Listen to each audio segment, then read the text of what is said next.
Hello, ladies and gentlemen. Welcome back. This is HD. And this is PainUser. Yeah, that's right. We are back for a co-cast. I'm so glad to say that, after all this time, we finally get some free time to get together and bang out a couple of co-games because it's been a while, man. Yeah, it's about that time. I mean, we've been practicing it a little bit at work, but I don't see any reason why we shouldn't do it in our free time as well and hone our craft just that much more. And plus, I always have so much fun casting with you, man. It's always good times. Yeah, it honestly is. Just kick back and cast some games. It's all good fun. And guess what? We have a really good best of 5 series here. It is going to be between FOXMoon and between Liquid Huk, and this is from the Dreamhack 2011 finals. Yep. I mean, Huk just been an absolute monster lately. As everybody knows, he put in that extra time in Korea, went over there to start training. He's been in the Liquid OGS house over in Korea, training away, and he and Jinro had a lot of success in Korea, but Huk hasn't really won a big major yet since MLG. So looking for him, I'm pulling for him to win another major here. Dreamhack is a huge tournament. There's a lot of money on the line here, so I'm really pulling for Huk, but Moon is a very talented Korean player. Yeah, Moon has been around since the days of Brood War, and he's always been on Fox, I believe. We made Fox, an extremely talented pro gamer.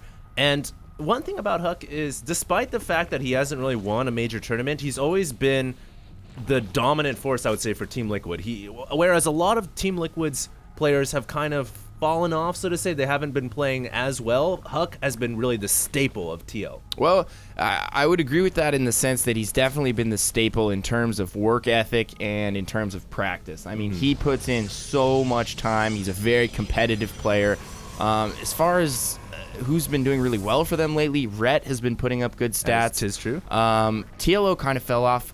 He's had that injury. A little bit of a carpal tunnel issue. Yeah. He had carpal tunnel. He's actually had to take a few months off. He hasn't been able to play at all since last MLG. Apparently, during practice for that, he actually injured himself, and he hasn't really been able to play since. And his doctor told him he needs to take several months off. Yeah. I mean, honestly, you can't say anything about that. If you've got a medical situation, then you can't play. And it's not like you've fallen off or anything. I mean, I still think TLO, when he comes back, and if he comes back, and I'm sure he will be such a dominant force. I mean, he's just a fantastic player. He's so creative. One of the fan favorites, definitely one of my favorites. I was so upset when he switched to Zerg. I loved his Terran play. I got so much insight and information from watching his games and so many different strategies. And then when he switched over to Zerg, I was like, man, how are you going to betray me like that? Well, I'm always welcome to take more Zerg pros, man. I love watching Zerg players. As some of you guys may or may not know, I am a Zerg player, and PainUser is a professional Terran player. Yeah. Yep. And now he's turned into a caster. I have indeed. As for the time being, it's what I'm enjoying. It's what I'm doing. It's what I'm doing for work with you. I mean, we do work together. Yeah, we do work together. We do cast together quite a bit. And, well, let's talk about this game, man. This is the Dreamhack 2011 finals. It is Moon versus Huk, and it is on Metalopolis. They've spawned cross-spawn. I like that for the Zerg player. Obviously, he's going to be able to play a macro game. And we have a proxy pylon going up from Huk already. I don't know if he's going to use that to actually proxy some tech or if he's going to start to warp in units. We do have 4 gates on the way. Yep. So that is going to be the initial proxy pylon. I'm sure he's going to set up another one somewhere closer to Moon's natural. Where it will be, okay, it's going to be right there. So he is going to go with a very aggressive 4-gate timing here.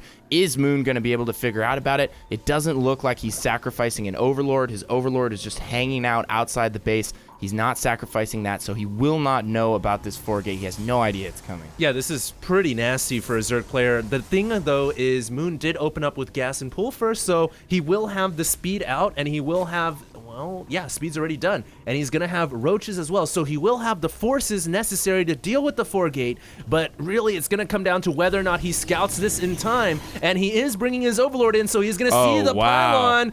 Oh, and he's going to see the forces. So impressive. Yeah, really good intuition and insight right here. And Moon's going to immediately transition into cycling all roaches and lings. No more drones. What great game sense. He immediately drops down 2 spine crawlers. They're going to go up behind the hatchery, and these 4 sentries are going to head in and start to do some damage. Seems like a bit of a risky play by Huk just to send 4 sentries in immediately like that, but Moon has no units right now. He has nothing to stop this, and Huk is just marching straight into the natural here. Yeah, well, Moon is just trying to buy time right now for his spine crawlers to come up, and he has lings on the way. These drones, though, are getting caught out of the way by the force fields. No. Oh, and Moon, the force field's actually playing Blocked a pivotal role right there Yeah. and preventing the drones from running away. I think he must have, he was trying to mineral walk maybe and click back on the minerals, but for some reason the force field's trapped all the drones there, and a bunch of drones going down. He did manage to sneak out some lings. I don't know if he's going to try and harass the pylons with those lings or try and do a counterattack, but he needs to bring them back immediately because he is about to lose his hatchery. Huk is going all out here on the natural,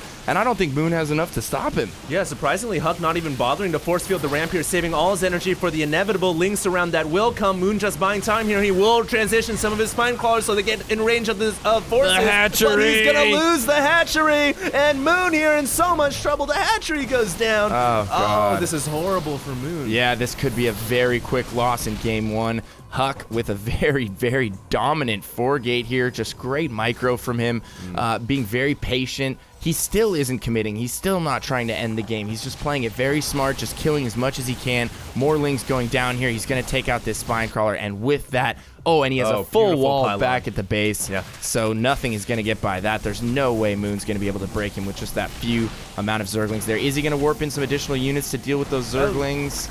I don't know what's going on. The Zergling's not going to make it. Yeah, he is going to force field those lings in and take the rest of those out. And with that, crush GG. Moon's hopes. And GG is called. Well, game 1 goes to Huk. It's not exactly crushing the hopes yet. There is still a couple more games in this series, but I just want to say, man, Huk's micro is impeccable. Yeah, he has amazing micro. We were just watching a live stream of him before we started casting this game, and we were like, oh, his micro is so good. Our jaws were hitting the floor. Yeah, he was microing a Zealot and a few probes against a 7 pool, and it was just so impressive. He's really got phenomenal control, and he always had great control, but ever since he's gone to Korea and put in that training and trained with the Korean pros, I mean, his micro has just gone to a whole nother level. Yeah, that's the mecca of StarCraft 2. You go there, you get some knowledge, you come back, you become a king of StarCraft. But that's it for Game 1. We're going to have Game 2 coming up next, and we hope you guys enjoyed this broadcast. Once again, we're going to try to start doing more co-casts because, what can I say? I love casting with you, PainUser. Yeah, absolutely, man. So stay tuned, guys. We'll be right back with Game 2.